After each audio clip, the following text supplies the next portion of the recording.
Oke. Nah, ini adalah seri ke-10 dari Idea Talk Special Edition, Inspiring Aspiration. Kali ini kita mendatangkan satu narasumber, teman lama gua, yang terakhir kali ketemu itu kita masih main futsal bareng. Tapi sekarang dia ternyata udah jadi juragan e-sport. Oh, keren banget kayaknya. Juragan. Juragan. Oke, namanya Mas Rizky Darmawan. Gua mengenalnya dengan nama, gua boleh nggak ngasih tahu gua mengenal lo dengan nama apa? Hah? Hantu. Ya, boleh. Gak apa-apa ya, oke. Gua mengenalnya dengan nama Mupeng. Meskipun gua nggak ngerti dulu itu Mupeng itu dari mana, tapi teman-teman itu Gue pada juga nggak manggilnya ngerti, dengan bro. Mupeng. Sumpah. Berapa? Gue juga nggak ngerti. Nggak ngerti. Jadi gue Terus. akhirnya memanggilnya dengan nama Mupeng juga. Nah, dulu ini jagoan banget nih futsal waktu kita SMA. Nah, sekarang ternyata sedikit bergeser, mungkin nggak di olahraga fisik lagi. Sekarang lebih banyak di olahraga jari berarti ya. Di Olahraga jari e-sport. jempol. Jadi mungkin nanti kita ke depannya kalau kita ngadu lagi, kita akan ngadunya FIFA atau PES berarti. Udah Bisa bukan lah, futsal main di masih futsal. bisa gua. Oh, futsal masih bisa. Iyalah. Keren. Oke, industri e-sport ini adalah barang baru di Indonesia ya. At least mungkin baru sekitar 1-2 tahun ke belakang boomingnya masuk ke mainstream. Sebelumnya udah ada, tapi at least kalau di generasi kita, gue ngomongnya kita aja. Di Ya, generasi generasi kita, 2000-an. ya generasi 2000-an, alah, yang lahir tahun 2000-an kayak kita gitu. Asik. Nah, ini barang baru. Ini barang baru dan tentunya generasi orang tua kita itu belum kenal tuh namanya e-sport.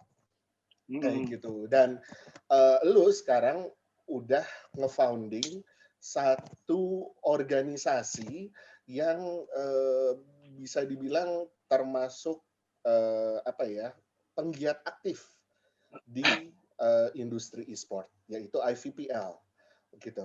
Nah, gua mau nanya sama lo, karena gue sendiri nggak terlalu familiar nih dengan industri e-sport. E-sport teh naon sih? Apa sih bentuknya? Barangnya itu apa? Dan IVPL itu sendiri itu apa? Monggo. Oke. Gila, nih Sunda pisan ya. Nih Nodi di Iya Bandung dong. ya. Biar lokal. Siap. Gue suka nih, gue udah lama gak ke Bandung, Nod. Gue udah lama gak ke Jakarta malah.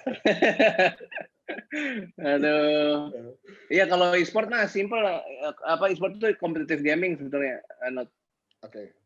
Jadi kalau game yang bisa dipertandingkan, diadu gitu, itu udah e-sport. Game apapun? Game apapun. Gitu. Nggak harus game jadi, sport itu sendiri ya? Nggak perlu game yang maksudnya yang sekarang lagi tren, apa Mobile Legend, terus Free Fire, tembak-tembakan gitu, itu nggak hanya itu. Jadi awalnya kan dulu kalau di Amerika tuh game ini apa? Space Invader, tau nggak? Space Invader, iya. Oke, itu zaman lu tuh. Zaman ya, Atari dulu. Iya. Oke. Oh, itu termasuk e-sport? Itu e-sport, tapi e-sportnya dilihatnya dari high score. Dari high score. Di Netflix lagi ada tuh. Oke. Oh iya, ada betul. Nah, itu e-sport tuh dari situ. Tahun 70-an, 78 kalau nggak salah. Oke, intinya semua game selama itu bisa dipertandingkan, itu bisa dikategorikan e-sport. Betul. Oke. Siap. Kompetitif IVPL ya. itu sendiri?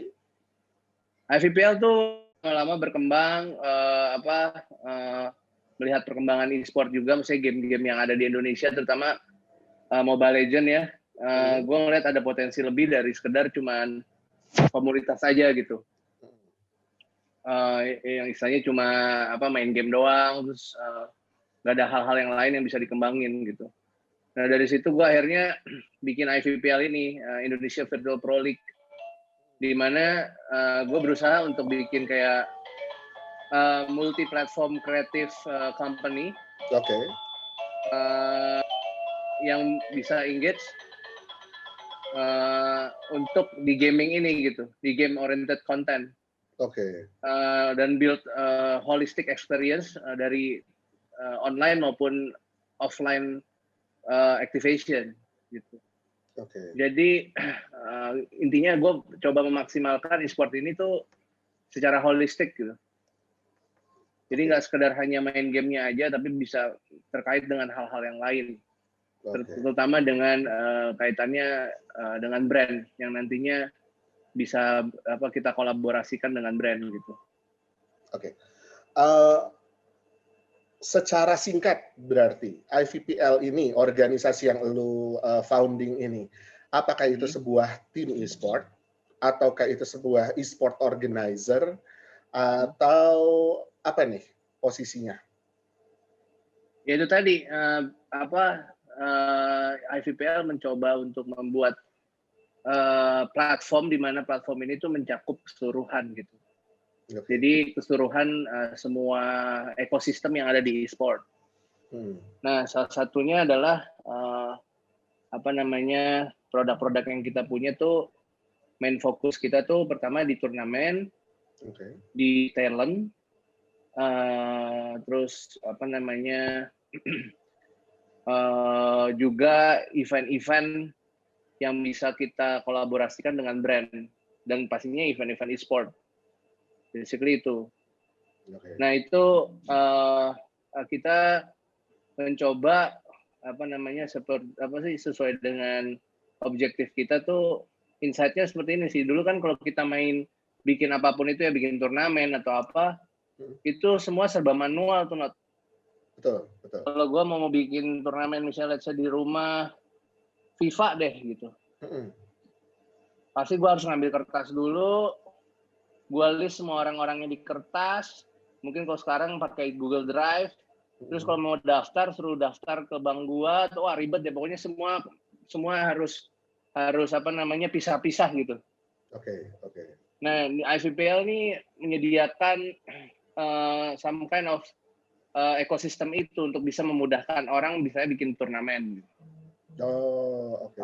Jadi orang lebih mudah untuk nyari peserta, orang lebih mudah untuk nyari sponsor, orang lebih mudah untuk mengorganisasi pembayaran dan sebagainya gitu ya. Yes, kayak gitu kira-kira.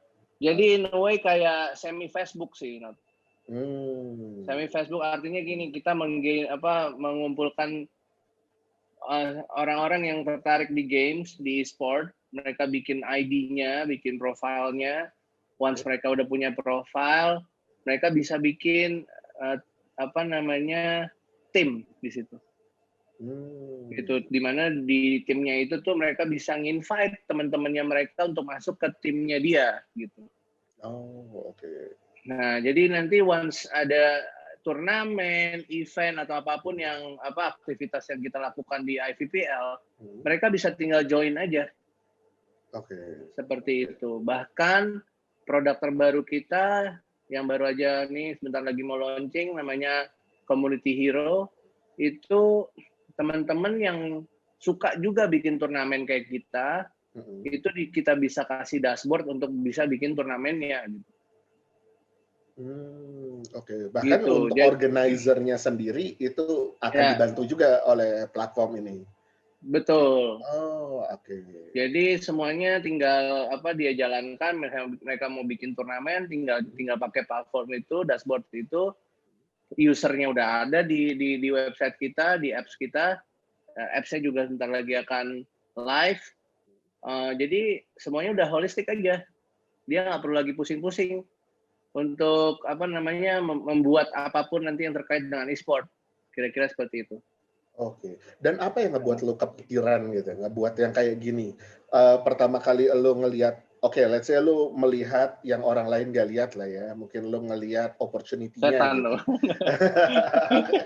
Serem juga. Visi misi lo apa? Ya sebetulnya intinya, apalagi e-sport ini kan udah going pro ya. Semua teman-teman terutama yang di Mobile Legends, Free Fire, terus PUBG itu udah mulai tuh banyak turnamen-turnamen yang kelasnya kelas dunia gitu. Dan untuk bisa mencapai ke sana pintu awal mereka adalah tim kan. Nah, untuk bisa sampai ke level di dunia pun juga kadang banyak yang masih belum paham untuk bisa ke sana gitu loh.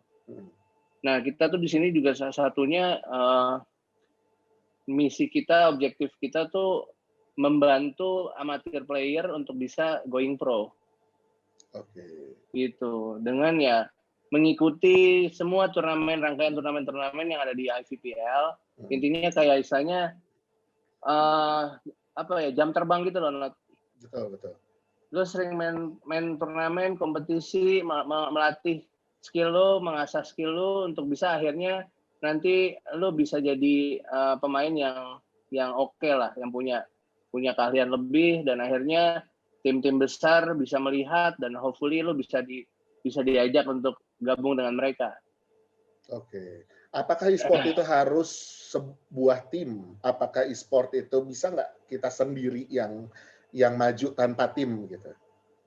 Bisa, tergantung nanti game-gamenya. Tapi biasanya itu yang namanya untuk bisa memulai going pro itu biasanya dalam satu tim sih.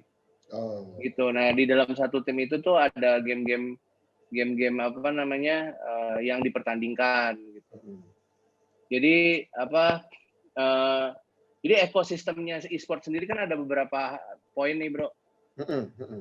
Jadi ada gamesnya itu sendiri. Misalnya contoh kayak Mobile Legends yang tadi gue bilang. Iya.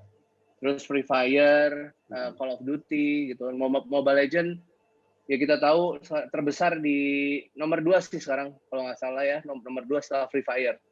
Betul. Dia bayangin ada 31 juta pemain bulanannya, Bro. Yes. Mobile Legends tuh. Betul.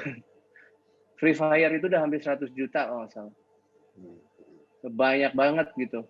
Nah, itu dari gamesnya. Nah, yang poin kedua itu developer. Developer tuh kalau di sini Free Fire tuh punya Garena. Publisher, sorry, bukan publishernya. Oke. Terus ada juga EA. Terus Muntun. Betul. Kayak gitu. Jadi itu poin kedua. Terus ketiga leagues-nya. Nah, leagues-nya ini ada di IVPL. Oke. Turnamen-turnamennya. Yang mendatanya ya, bisa dibilang. Mendata permainannya itu sendiri. Menyelenggarakan permainan. Lebih menyelenggarakan. Okay.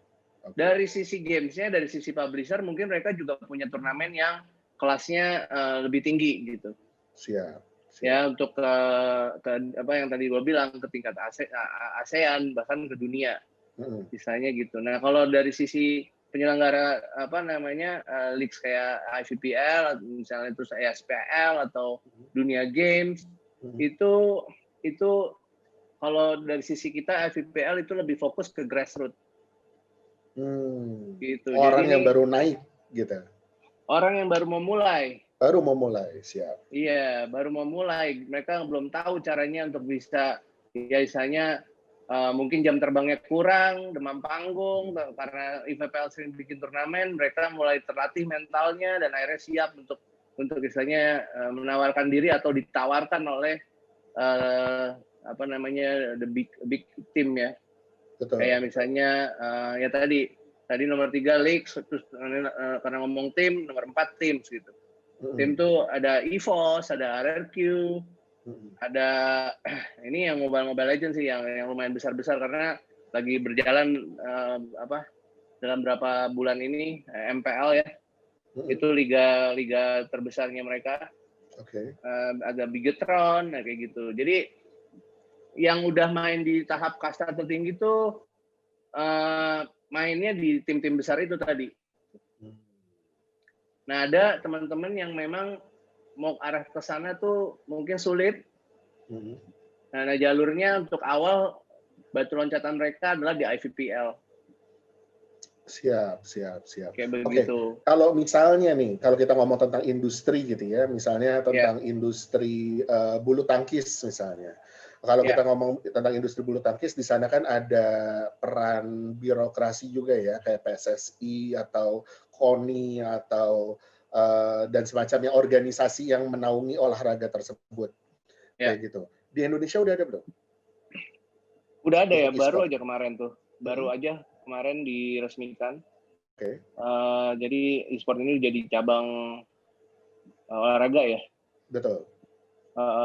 Nah itu kemarin udah diresmikan dan kayaknya sudah makin serius ya, karena dilihat traction-nya lumayan cepat dan juga lumayan tinggi ya. Iya. Soalnya nilai industrinya juga tinggi banget. Ya kemarin baru lihat lagi ya? datanya untuk di Indonesia aja udah menyumbang triliunan rupiah ya. Triliunan ya. Baru aja kemarin keluar tuh beritanya. So that's a big money. Iya banget. Gitu. Ya, ini kita belum ngomong tentang industri gamblingnya nanti. Aduh. Biasanya kalau sport itu langsung ada industri gambling di situ. Untungnya dari pihak developer, publisher, maksudnya pembuat gamenya sendiri, mereka punya ketentuan-ketentuan yang sangat ketat juga terhadap hal-hal seperti itu sih. Artinya kayak IVPL, kebetulan alhamdulillah kita dapat izin dari EA Sport untuk bikin turnamen FIFA 11 lawan 11 not. Mantap.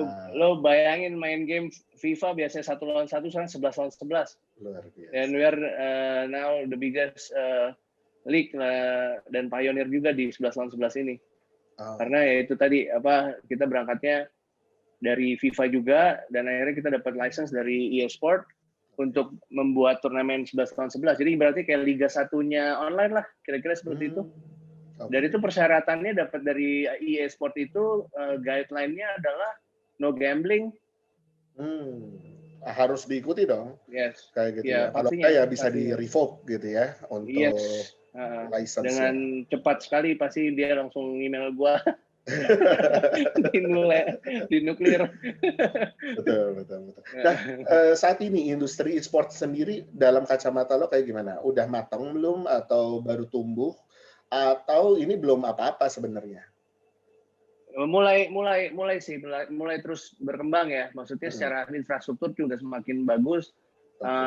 Ya terutama kan kayak koneksi ya, karena ini e-sport ini kan juga banyak turnamen-turnamen online-nya dan semua yang berhubungan dengan pertandingannya itu semua online gitu.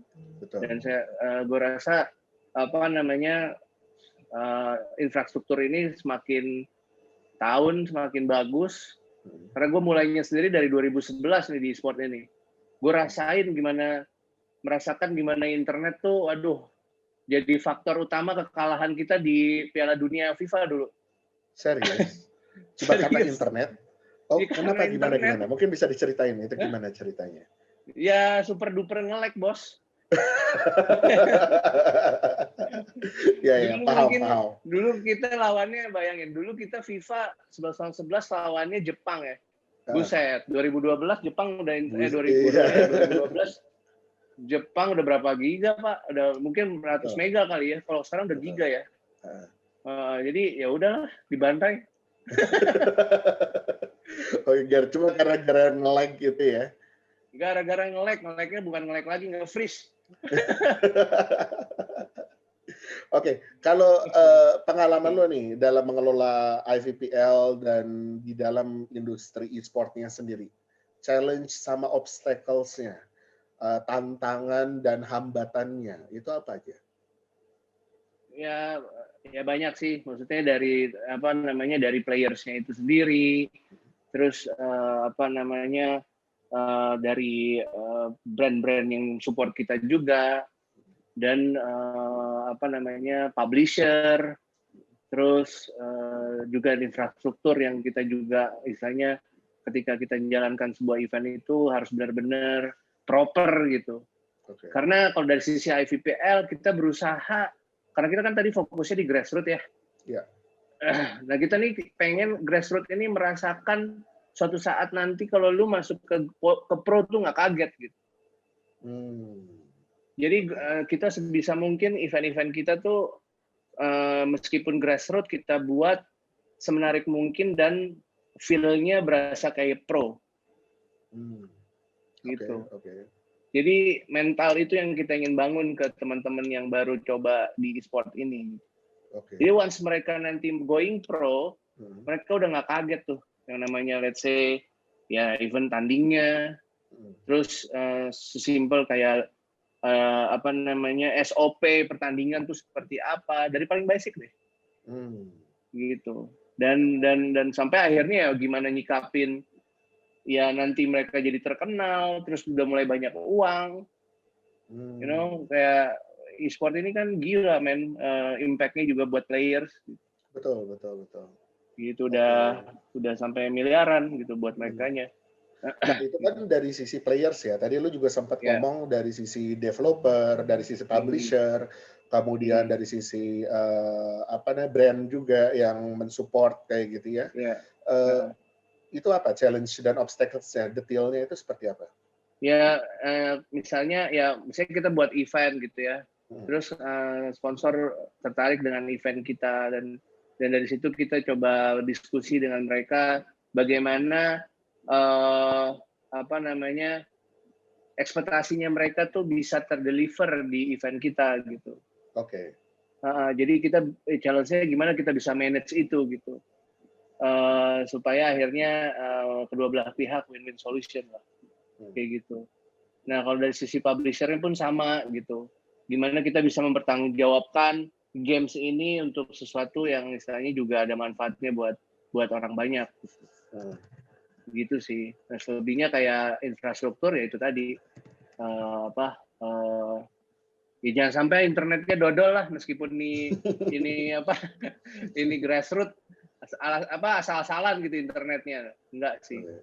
Ya kita benar-benar ya kalau fisik tuh kayak main bulu tangkis karena ini grassroots mainnya bulu tangkisnya di tanah ya nggak gitu juga kita gitu. Betul. Dari sisi birokrasi, dari sisi policy maker-nya, ini pemerintahnya gitu. Yang saat ini juga mau nggak mau kan memang cukup mempengaruhi ya tentang keberadaan e-sport industry ini. Kayak gitu. Nah, sejauh ini lo udah ngerasa support yang diberikan cukup atau masih bisa lebih sebenarnya atau malah sampai saat ini nggak ada support sama sekali? Alhamdulillah kalau IVPL udah dapat support dari Kemenpora. Karena kebetulan kan kita juga mulai berdirinya IVPL ini startnya dari game FIFA ya, game FIFA tadi sepak bola 11 lawan 11. Nah, 11 lawan 11 ini kita kerjakan dari 2012 sampai sekarang itu udah sampai istilahnya membuahkan hasil yang luar biasa yang saya nggak ngeduga juga ini sampai mendunia gitu. Jadi alhamdulillahnya kita udah bisa ngejalanin turnamen itu dari tahap liga lokal sampai akhirnya kita dipercaya bikin Asian Cup, ASEAN Cup, dan terakhir ini ada Piala Dunia gitu. Nah ini semua nggak lepas dari dukungan Kemenpora terutama Pak Gatot untuk bisa menjalankan ini semua gitu. Karena balik lagi, atau sih lu tahu sendiri kan gue gila bola banget. Iya. Nah kalau dari sisi gue 11 lawan 11 sih sangat gue perhatikan banget karena ya kecintaan gue terhadap timnas, terhadap Indonesia, maksudnya terhadap sepak bola ini gue lampiasin di 11 lawan 11 ini sih, Not. Jadi ya gue berharap ya kalau di realitinya kurang-kurang gue bisa lampiasin ke online ini, bro. Siap. Dan alhamdulillah membuahkan hasil 2018 kita juara Asian, Pak. Oke. Dengan internet yang udah lebih beres.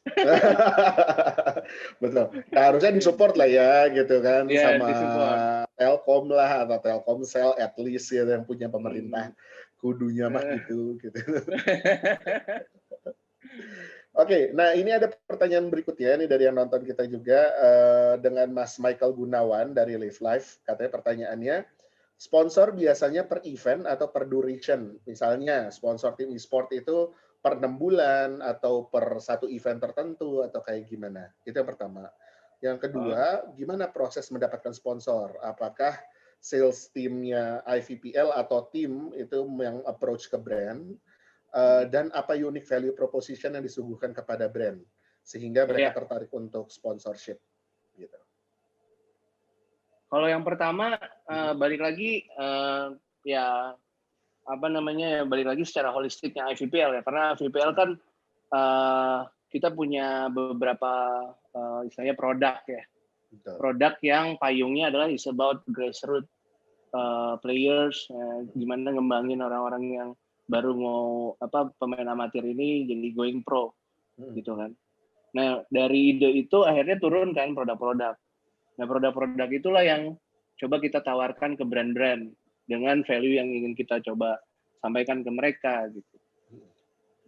Nah dari situlah akhirnya produk-produk tersebut yang akan nantinya disponsorin sesuai dengan seberapa lama durasi dari turnamen tersebut gitu. Misalnya kayak contoh tadi yang fokus ke grassroots, kita punya IVPL Rise. IVPL Rise ini turnamen tahunan, durasi dengan 3-4 bulan. Nah itu di situ kita campaign tuh, keliling 5 kota. Tahun pertama 5 kota, tahun kedua berapa tuh? 8 kalau nggak salah. Nah, terus saya bertambah terus kotanya.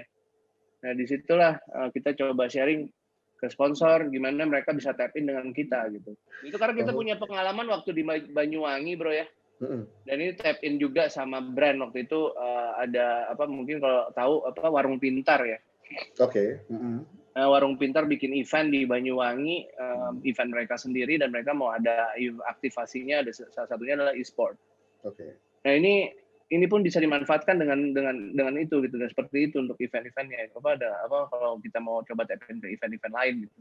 Karena menurut aku menurut gua kalau misalnya istilahnya untuk mendatangkan ya istilahnya banyak emas atau players segala macam nih, e-sport nih gila-gilaan sih. Kayak gue pernah punya pengalaman di Banyuwangi itu untuk registration itu cuma waktu 2 hari dapat sekitar pokoknya 300 tim, Pak. Satu timnya berapa orang tuh? 300 players. 300 players. 4 kali 2, bro. Ya 128 tim. Iya, 128. 128 tim. Dalam 2 hari. Dalam waktu 2 hari. 128 tim, 128 players, 128 tim. 128 tim kali 5 playernya. Wah. Lebih dari 500 berarti. Iya, sekitar 500-an benar. Luar biasa. Oke. Dalam 2 hari ya. Dalam waktu 2 hari, dan itu semua orang Banyuwangi. Nggak ada yang di luar dari Banyuwangi. Betul. Dan itu segitu gedenya minat di sport. Dan kalau dari pengalaman lo, itu kan di Banyuwangi ya, bisa dibilang bukan kota besar gitu, bukan metropolitan. Betul. Kalau dibandingkan dengan metropolitan, maksudnya lebih mudah atau lebih menarik malah mengadakan di kota-kota yang seperti Banyuwangi atau yang seperti Jakarta, Bandung, Makassar atau semacamnya? Kalau gue sih ngeliatnya kalau Jakarta nggak bisa keseluruhan sih, ada beberapa titik tertentu yang bisa banyak, ada yang biasa-biasa aja.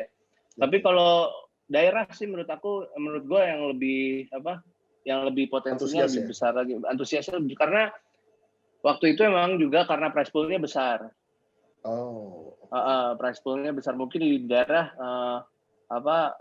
prize pool yang besar mungkin nggak tahu ya, jarang atau nggak ada sama sekali ya. Mungkin saat itu si Warung Pintar ini berani untuk mengeluarkan prize pool yang lumayan sih. Yang akhirnya orang-orang cepet banget, udah kayak kacang goreng.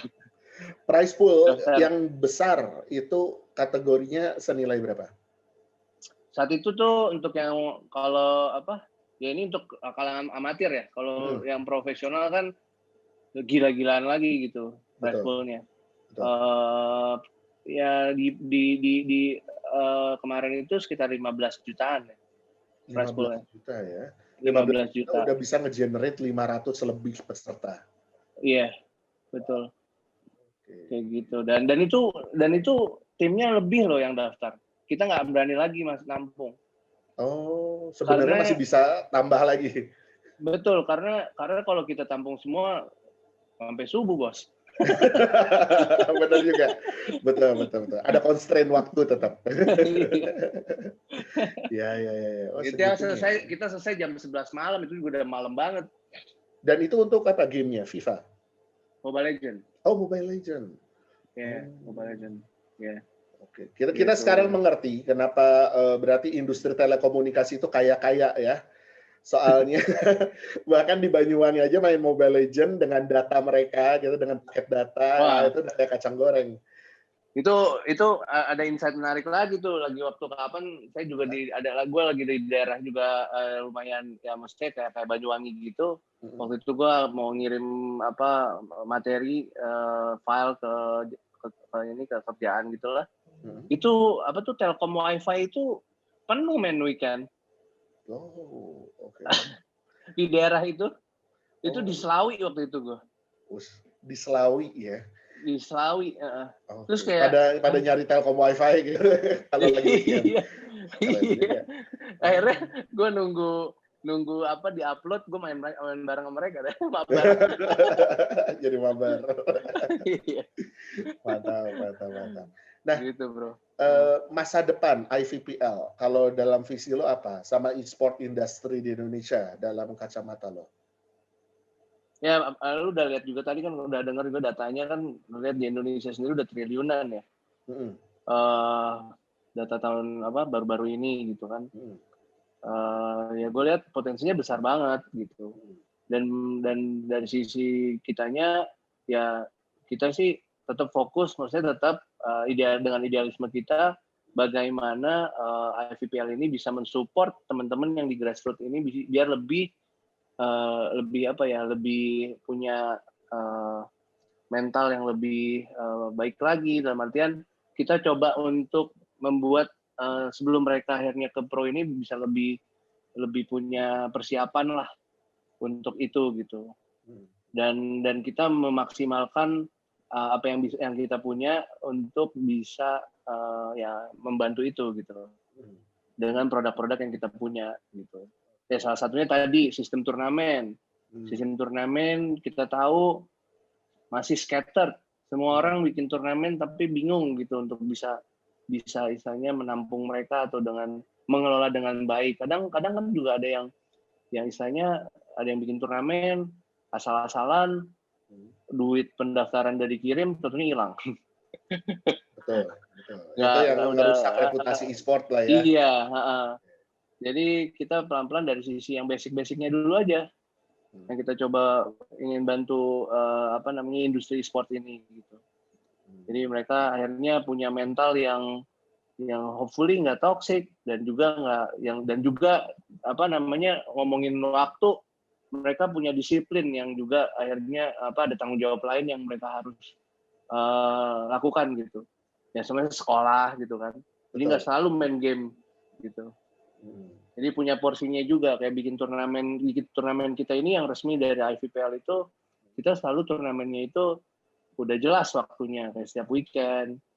Terus bahkan yang buat umuran 30 sampai 50 bahkan, terutama di liga yang kita jalanin di liga 11 lawan 11 ini namanya IVPL Elite, itu dibuatnya juga setiap Jumat aja gitu, nggak setiap hari kita main.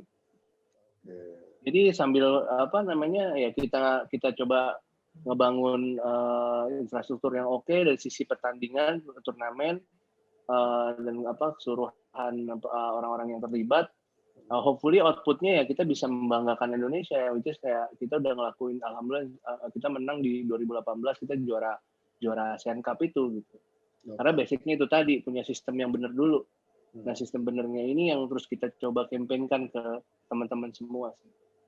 Ya, ini menurut kita sih, belum tentu juga benar. Maksudnya sambil belajar juga.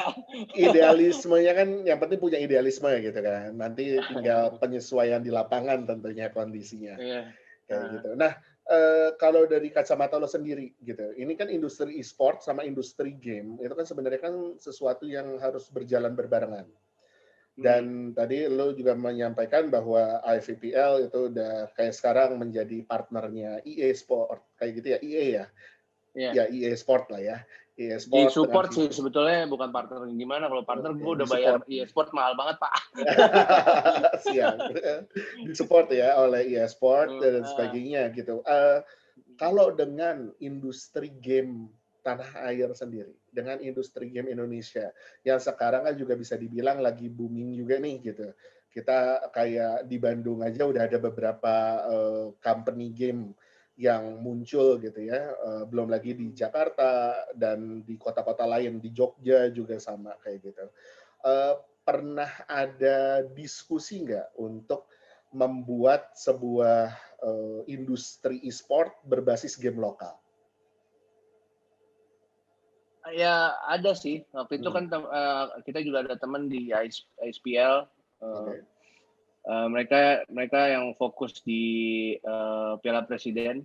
mhm, Saat itu mereka kalau nggak salah, coba mempertandingkan game lokal. oke Kalau nggak salah apa sih, lokal apa gitu saya lupa, oke kayak game Mobile Legends juga. oke, Sebenarnya udah ada arah-arah ke sana sih, dan mhm, saya sih dengan senang hati banget kalau ada emang game lokal yang bisa apa namanya ya, bisa bermain di e-sport ini. oke, Karena pastinya seru banget, betul apalagi betul, punya kita sendiri ya, mhm. kayak Nah, gitu kalau sih. dari kacamata lo gitu, sebagai gamer gitu ya, karena kan lo Mhm, yang berarti udah pernah nyobain game lokal juga tentunya, lo juga udah pernah nyobain game dari luar juga kayak gitu, eee, mhm. ada kelebihan dan kekurangannya atau, apa yang membuat game seperti Mobile Legends atau Free Fire dan sebagainya, itu menjadi sesuatu yang digilai sama di dalam negeri gitu ya. Sementara mungkin game lokal sampai saat ini, belum ada yang beneran bisa menyamai lah gitu. Itu apa sih Eee, keunikannya, apa yang mereka tawarkan dari sisi gamer? ya, kalau yang maksudnya kalau terlihat kayak kita lihat sekarang game-game yang lagi misalnya kacang goreng ya, maksudnya banyak Mhm, yang mainin kayak Mobile Legends ini. Sebenarnya kan Mobile Legends ini kan juga sedikit adaptasi dari game, Dota dan League of Legends ya. yes. Apa namanya, dan mereka bisa mengemasnya, bisa apa namanya, lebih lebih general lagi Mhm, untuk, pasar kita gitu. oke. Ya kalau gue lihat sih nggak hanya sekedar gamenya aja ya, tapi yang lain-lainnya juga. Maksudnya kalau kalau diperhatikan kan, yang seperti tadi dibilang, si Mobile Legends ada 31 juta Mhm, players, si Free Fire ada 100 juta, kenapa Free betul. Fire juga kenapa 100 juta, itu kan perlu diperhatikan juga. Kayak Free Fire ini dibandingkan game-game yang lain, dia itu, fit dengan, apa, device yang paling banyak di Indonesia gitu. Oke, Handphonenya, handphone-nya handphonenya ya? Mhm. apa sih tuh sebutannya, kayak handphone kacang-kacang loh, kaleng-kaleng. Pakai kacang-kacang, Ya apa tuh, yang smartphone yang ya levelnya maksud middle iya, low ya gitulah kayak ya? gitu-gitulah, Oke heeh. oke, heeh heeh. Heeh, jadi karena jadi dari selain selain gamenya ya fighting or shooting, tapi juga harus pikirin siapa yang make gitu, Oke kayak gitu. oke. Dan Apakah ada user-nya yang katakanlah bisa membeli device itu gitu ya? Kita ngebuat iya, game yang keren-keren banget juga kalau nggak ada iya, yang bisa beli device-nya juga buat apa gitu ya? iya. Ya pada akhirnya ya kayak konsol aja PS4, itu kan spesifik buat orang-orang yang mungkin Betul, punya apa, ya uang lebih gitu. benar benar. Nah jadi itu juga faktor utama yang harus dipikirin sih, ketika Oke, kita coba untuk mendevelop sebuah game. Dan selebihnya ya masalah ya story, terus experience gamingnya seperti apa, mhm, terus konsistensi, karena konsistensinya itu penting juga. Wah itu nggak bisa tuh, nggak berhenti berhenti update gitu, apa apa yang akan dikembangin lagi terus gamenya seperti apa. Jadi orang betul. terus engage gitu. Bahkan kan Mobile Legends sendiri dan juga Free Fire untuk apa mengengage user-usernya udah mulai memasukkan apa namanya hero yang berbau Indonesia kayak Gatot Kaca ada di situ, terus ada apa sih itu Ratu apa yang apa Iya pokoknya iya ada iya iya. Heeh itu heeh. Roro Kidul apa nggak salah, kalau Gua nggak salah lupa. ada karakter itu. Iya iya. Terus sama kalau di Free Fire tuh ada Jota Taslim dimasukin di situ gitu.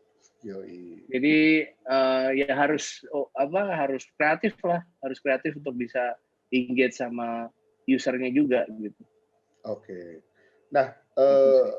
kalau kita ngomong tentang game, itu kan selalu biasanya nih jadi polemik nih gitu ya, Mm-mm. apakah game itu baik atau buruk untuk gamer-nya sendiri, kayak gitu. Karena banyak yang ngerasa bahwa, oh karena game ini jadi ada kekerasan, karena game jadi Mm. ini atau jadi itu gitu.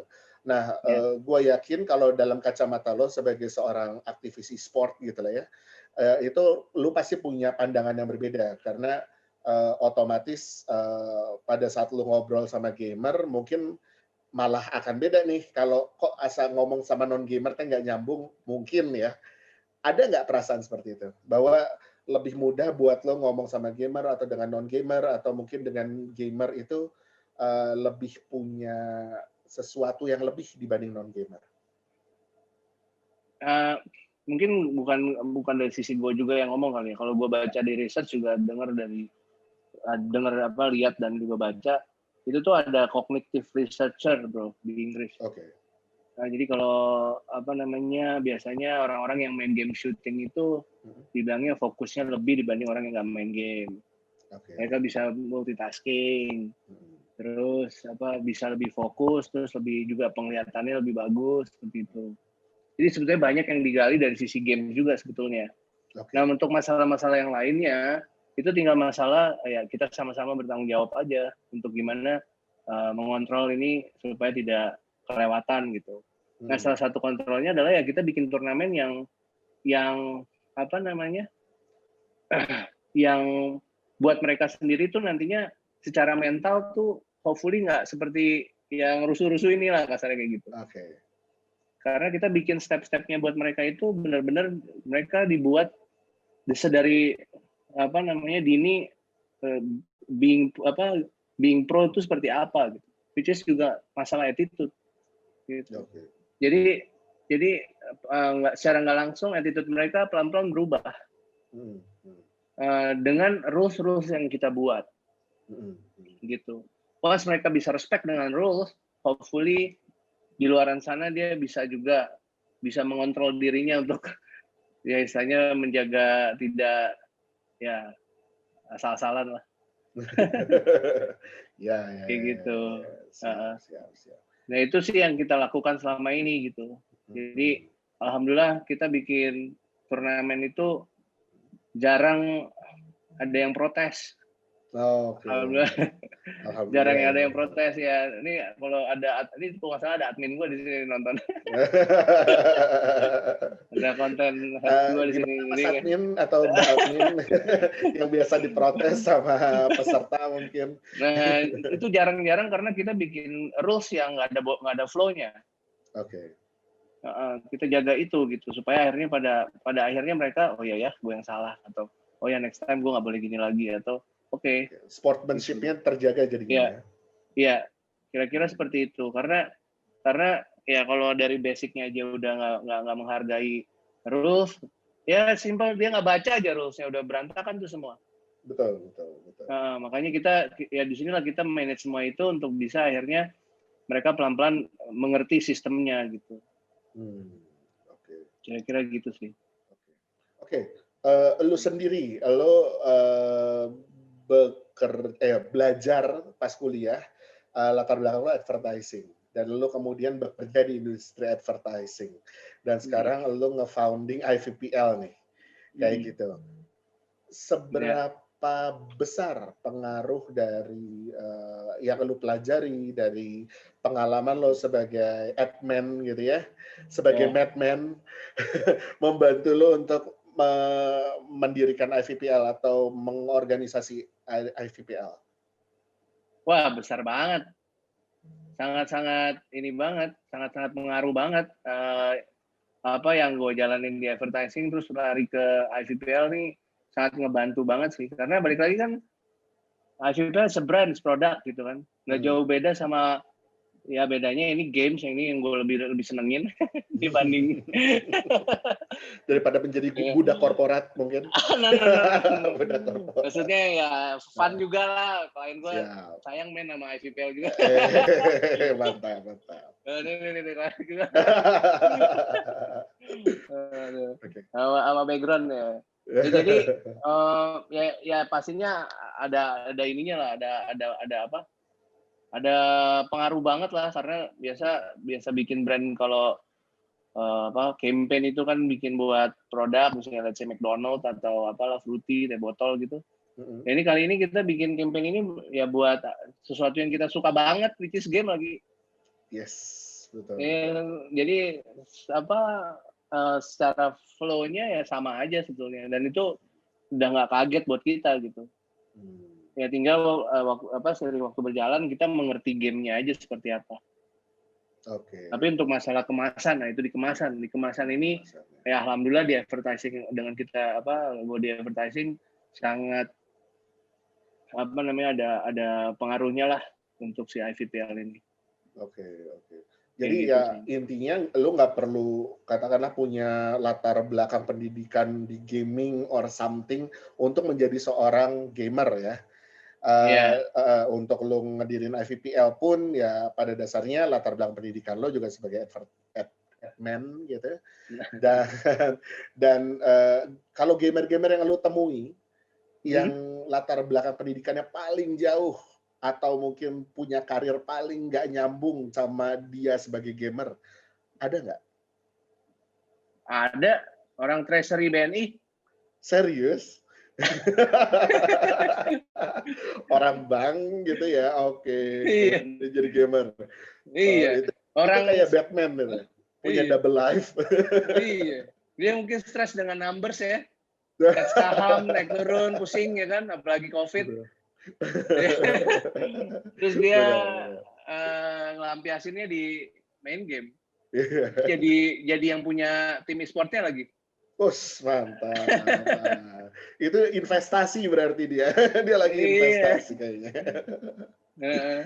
Oke. Nah, kalau lu punya saran nih buat yang sekarang sedang berpikir untuk menjadi seorang e-sport atlet gitu ya. Maksudnya banyak banget ya orang yang bisa main game.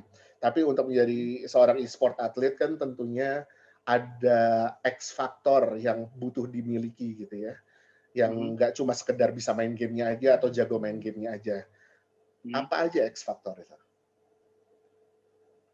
Kalau menurut gua ini buat semuanya sih sebetulnya. Okay. Nggak cuma buat atlet e-sportnya sendiri, even buat organizer dan ekosistem yang lainnya gitu, di ekosistem yang ada di e-sport. It's about commitment and consistency sih sebetulnya. Gitu. Nah jadi ya as a player dia komit pengen going pro, dan going pro ini nggak mudah gitu. Nggak bisa langsung besok menang terus atau besok kalah terus lu udahan gitu. No, ada komitmen juga, terus ada konsisten tetap ya lu latihan terus dengan porsinya, sesuai porsinya gitu. Dan ya passionate aja udah dengan apa yang lu lakuin gitu. Karena ya nggak tahu sih, gue nggak jauh-jauh orang lain atau apa sih, dari sisi gue aja sendiri. Maksudnya IVPL sampai hari ini ya karena gue cinta banget game terutama game bola gitu, game FIFA. Dan gue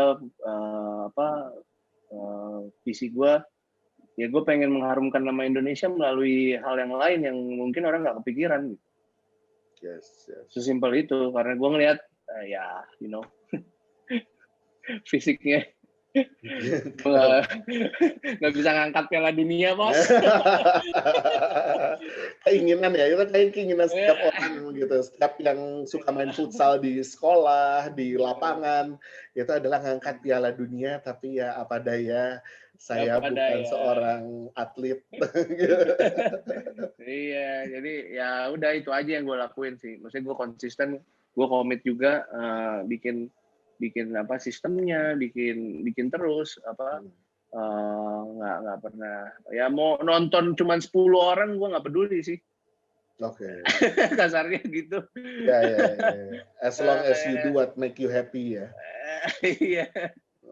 Kayak gitu, dan jangan lihat dari yang lain-lainnya dulu sih. Maksudnya small step-nya dulu. Oke. Gitu sih. Dan kalau yang udah jadi atlet sekarang, apa saran lo buat dia? Kalau misalnya udah ada yang lagi nonton ini, kemudian ada yang udah jadi atlet e-sport gitu ya, dan kita tahu beberapa waktu yang lalu tuh sempat ada skandal juga di kalangan atlet e-sport gitu kalau nggak salah. Gitu. Oh ya? Kebanyakan nonton skandal gitu sih. Kayak gitu. Nah, saran lo buat atlet e-sport nih apa? ya kalau udah jadi atlet dan jadi pro kan artinya dia in a way dia udah banyak yang lihat ya, maksudnya banyak orang yang pengen juga seperti mereka gitu kan, di posisi mereka gitu ya, artinya lebih punya tanggung jawab lagi aja, lebih besar kayak gitu. Gimana mereka bisa memanfaatkan ya lagi dikasih spotlight gitu kan. Betul. Bisa dimanfaatkannya dengan yang baik, dengan positif gitu. Dan dimaksimalin juga nggak hanya sekedar e-sportnya gitu. Artinya hal-hal lain yang berhubungan dengan e-sport, misalnya ya, konten-konten lain atau apa, mereka bisa kembangin ke arah situ gitu. Karena mungkin kalau dari sisi players kan mungkin berapa tahun, 3, 4, 5 tahun untuk di Mobile Legend ya, biasanya kan setelah 4-5 itu tahun kurang lebih turnovernya nanti maybe ada ya atlet baru lagi kayak gitu ya. mungkin less kali ya, maksudnya kalau ngelihat dari yang kemarin udah menang-menang kan biasanya udah umuran berapa, umuran masih 20-an something juga udah pensiun dan akhirnya bikin konten-konten yang lain gitu. Dan dari situ kan dia bisa generate revenue untuk dia sendiri gitu. Kayak gitu sih. Kira-kira seperti itu, Pak. Oke. Nah, terakhir nih, karena kita udah mau 1 jam ngobrol, nggak kerasa. Iya nih bro, buset. Nggak, gue senang seneng ngobrol. Thank you. Sama-sama. Nah, gue mau nanya satu pertanyaan terakhir. IVPL, apakah sekarang kan lagi masih scope-nya adalah untuk amatir? Ya. Kapan akan pindah ke profesional dan kapan going internasional? Oke. Dream big dong, dream big. Iya dong. Gini, kalau ngomongin amatir itu as in general gitu. Betul. Karena kita fokus juga untuk orang-orang terutama yang game-game mobile, misalnya kayak Mobile Legend, PUBG, Free Fire. Nah, itu kita coba terus manfaatkan apa yang kita bisa untuk membantu teman-teman yang ada di amatir gitu. Tapi kalau masalah yang pro-nya itu kita udah ada di game yang lain, di FIFA. Oke. Yang tadi FIFA Elite itu ya? Iya, VPL Elite dan VPL Thunder. Jadi kayak Liga 1-nya Indonesia lah, di fisik ya, di real life. Nah ini kita di online-nya tuh ada ini, 11 lawan 11 tuh ada VPL Elite dan VPL Thunder divisi 2. Itu udah masing-masing ada 16 tim. Artinya udah 32 tim yang bertanding every year. Dan disupport juga sama Kemenpora.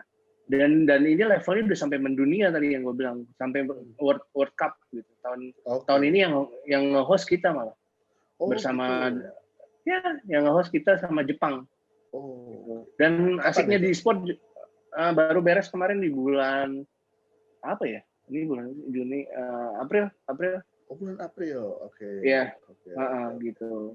Nah itu Indonesia masuk Piala Dunia, Pak. Wah, mantap. Tapi online. Online ya, nggak apa-apa. Online dulu. Mantap. Gitu. Nah ya itu yang kita lakukan sekarang dan serunya ya gitu deh.